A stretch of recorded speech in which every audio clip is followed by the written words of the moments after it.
We've got the RAV4 Prime, the PHEV from Toyota. Now, last year when this was introduced, there were long lineups to get it. We're going to find out if that's still the case and if it's still worth putting your name on the list.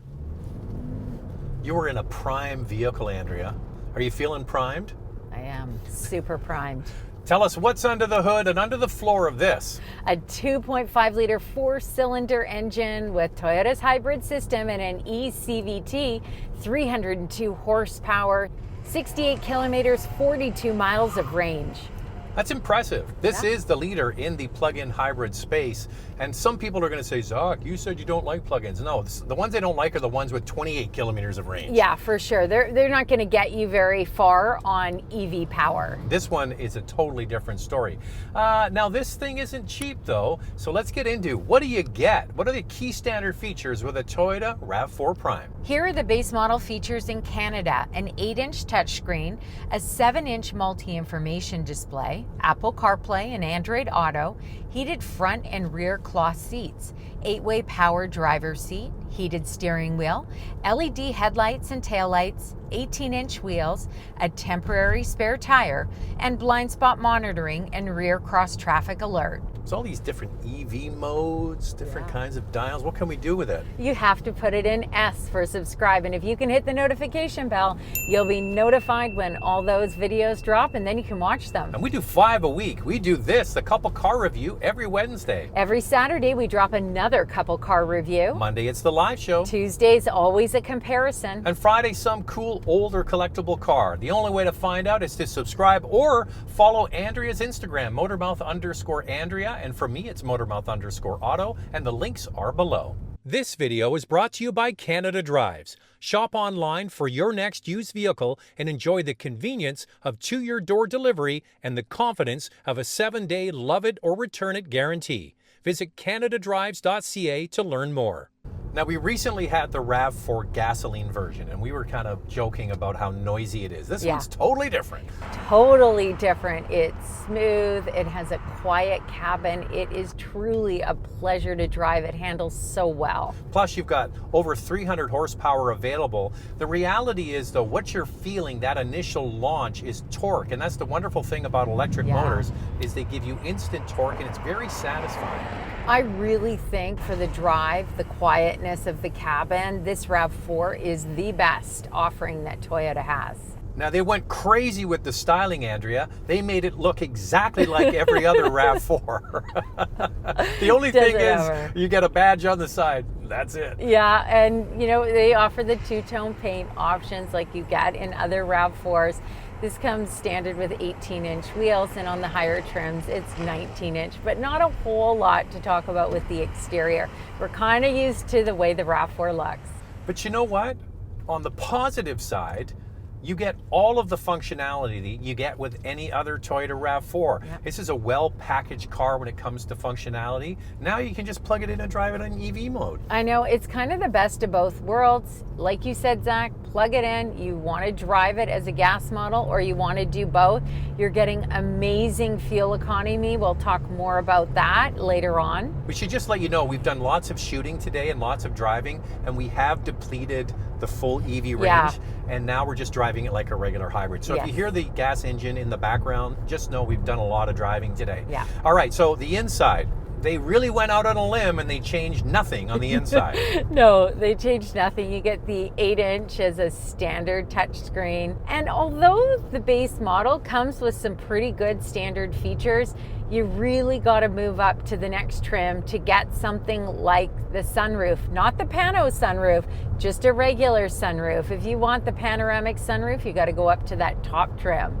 And when you pump it up with all of the different features that this one has, you're getting very close to $60,000. The XSE is our best value trim. That's where you're going to get the upgraded 9-inch touchscreen, a wireless charger.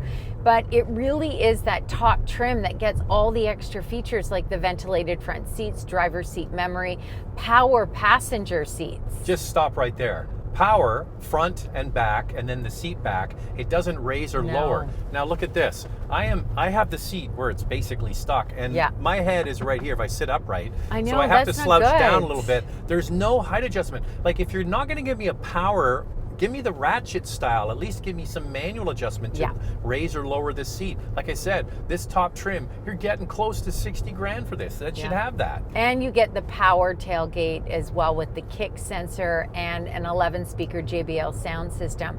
But that's a lot of money, even with the rebates, to not get a height adjustment on the passenger seat. That's just not good enough. And they could have done a little bit more on the inside. They could have differentiated it. Yeah. You could have said Prime is more premium, but it's not. It's just RAV4 grade interior. You know what you get though, Zach? What? You get the red stitching. Is that worth the few extra bucks, Zach? Here we go again. I'm colorblind. I don't see red stitching. That's right. I don't see any red. This is red? You don't even see brown? Where? In the stitching, right here. No. Wow. It just looks dark on dark.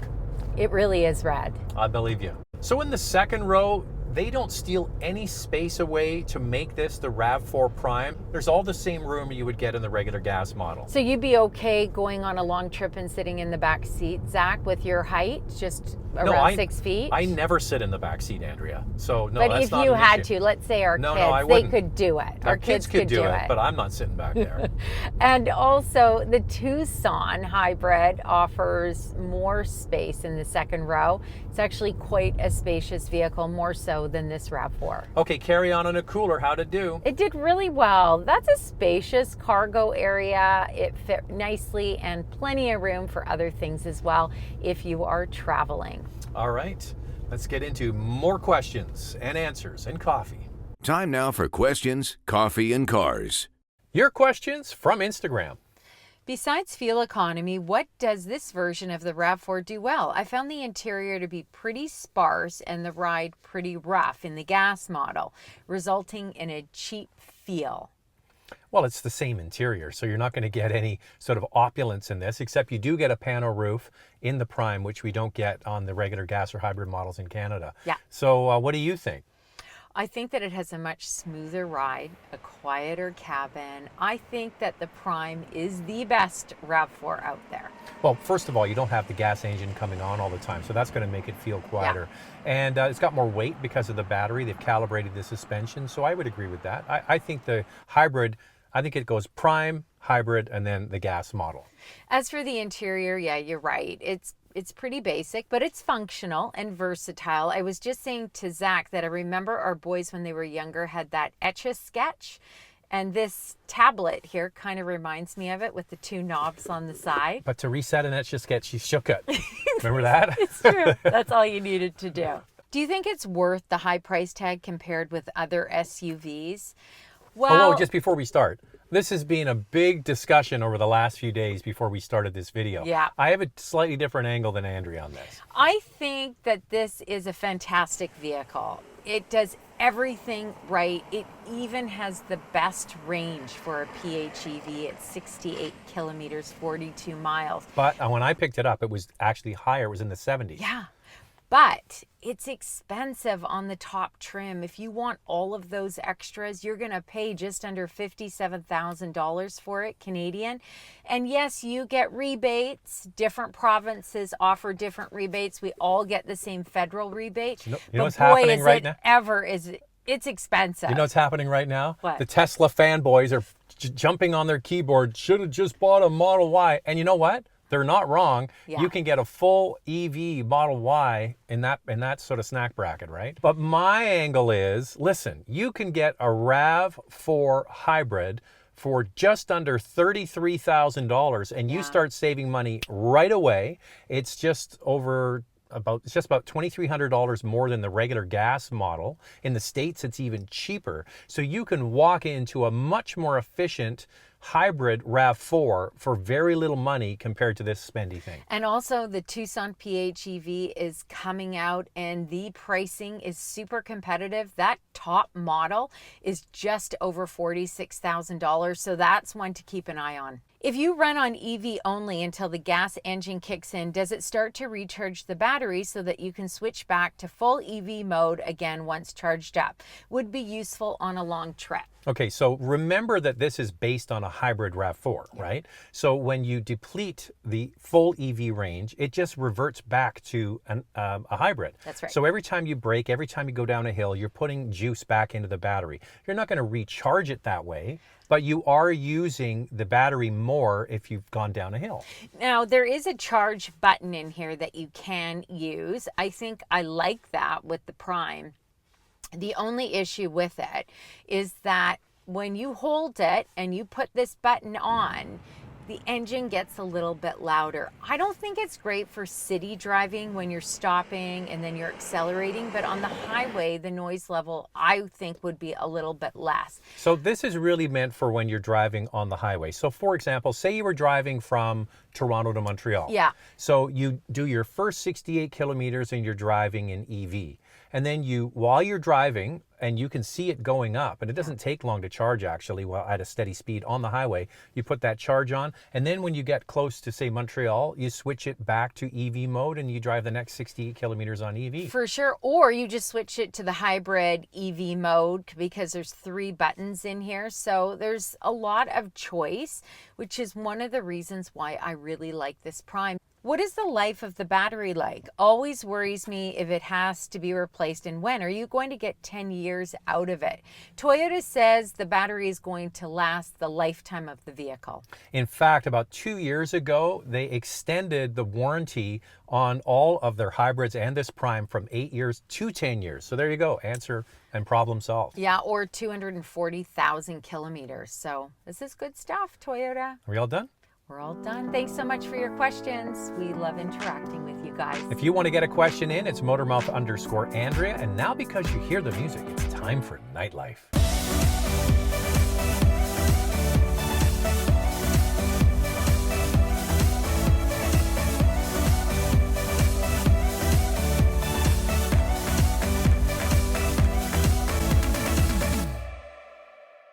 We keep one question back from Questions, Coffee, and Cars and expand on it. It's our hot topic. What's this one, Andrea? My daily commute is 45 kilometers each way.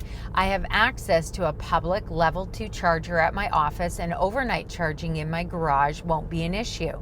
Is the Prime something I should consider, or should I be looking at other pure EVs with greater range? Our second vehicle is a Highlander hybrid, so longer road trips won't be an issue. Now, the answer to this, Andrea, can go both ways. This person is a perfect candidate for this RAV4 Prime and also a perfect candidate for a pure EV. Yeah. I think having charging at work and at home, you're going to be covered either way. Yeah, I mean, you are the perfect scenario for a pure electric vehicle, and the fact that you drive a Highlander hybrid. So if you have a bit of anxiety range, just take the Highlander hybrid. Or you could buy this and you're covered with both the O's. Yeah, for sure. No, I think that this Prime would work really great for you. And you know what? You would probably drive it mostly in EV mode because you have all these different opportunities to charge it up. Now, one of the things is, the difference between this and a lot of the pure EVs is you can actually drive this and charge it overnight just on a regular 120 volt outlet, right? Yeah, for sure. So how long does it take to do that? It takes 12 hours on 120 volts to charge this, and it takes 4.5 hours on 240 volts with a 3.3 kilowatt charger. Now that comes standard, the 3.3 on the Prime in the US. In Canada, we actually get a standard 6.6 kilowatt charger. And with a 240 volt outlet, it will only take 2.5 hours to charge. So in this situation with having a plug at work and then, sleeping overnight and probably not driving the vehicle for 12 hours, you could get away with just a 120 volt outlet. What I like about the Prime and the 240 volt is that if I'm in and out of the house in 2.5 hours, I've got it fully charged, I should be able to drive in pure electric mode. So there are other options. The good news is there's more and more options available. So let's get into that. For your consideration, 4 vehicles for you to consider. We've chosen several PHEVs that go head-to-head with the RAV4 and a used car alternative. First up is the Hyundai Tucson, coming soon with a 1.6-liter turbocharged 4-cylinder engine and an electric motor, 261 horsepower with 53 kilometers or 33 miles of EV range, and it starts at $43,500 Canadian. Up next is the Mitsubishi Outlander with a 2.4-liter four-cylinder engine and an electric motor, 221 horsepower and 39 kilometers, 24 miles of EV range. It starts at just over $44,000. Next is the Ford Escape. It has a 2.5-liter four-cylinder engine and an electric motor, 221 horsepower and an EV range of 59 kilometers or 37 miles. It's only front-wheel drive and has a starting price of roughly $37,500. Here's our used car alternative from CanadaDrives.ca. We chose a 2019 Toyota RAV4 LE with almost 61,000 kilometers for $27,990 Canadian. Click on the tab or the link in the description below to find more vehicles in this category from CanadaDrives.ca. So there are 4 crossovers for you to consider. We've already kind of touched on the price throughout our segments. And you know, it's a big concern for people who are buying a plug-in vehicle. So let's get into the vital stats. Let's start with pricing. The SE all-wheel drive starts at just under $45,000. The XSE with the XSE package, which we are test driving, is just under $57,000. The US offers more packages for each trim, unlike in Canada, where only one package is offered on the top trim. J.D. Power has not yet rated the RAV4 Prime, but the hybrid version gets an overall score of 80 out of 100 and a quality and reliability score of 74 out of 100. Where it really shines is in resale value. Car Edge states the RAV4 Prime will retain 62% of its value after 5 years. Here's the fuel economy. The Prime earns a combined city and highway rating of 2.5 liters equivalent per 100 kilometers. That's 94 miles per gallon equivalent. With the battery depleted, it gets 5.7 liters per 100 kilometers in the city, 6.4 on the highway. That's 40 miles per gallon city, 36 miles per gallon highway. The RAV4 Prime can tow 2,500 pounds. Toyota offers a 3-year, 60-kilometer or 36,000-mile warranty.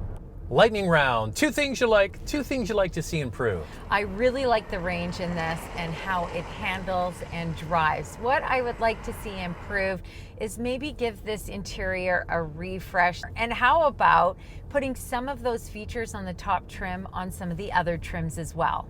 What I like is the fact that Toyota now has something that's more electrified than just a regular hybrid. I also like the extra power. What I'd like to see is more availability. There's no point in having this vehicle if you can't go and buy one. Yeah. People are waiting a year plus to get one of these, and that passenger seat, come on, give us some height adjustment. Well, a year later, and I'm still impressed with this PHEV. Toyota's done a nice job. The problem is, a year's passed, and now there's more competition and less expensive. It's going to be interesting to watch. This video is brought to you by Canada Drives. Shop online for your next used vehicle and enjoy the convenience of to-your-door delivery and the confidence of a 7-day love it or return it guarantee. Visit CanadaDrives.ca to learn more.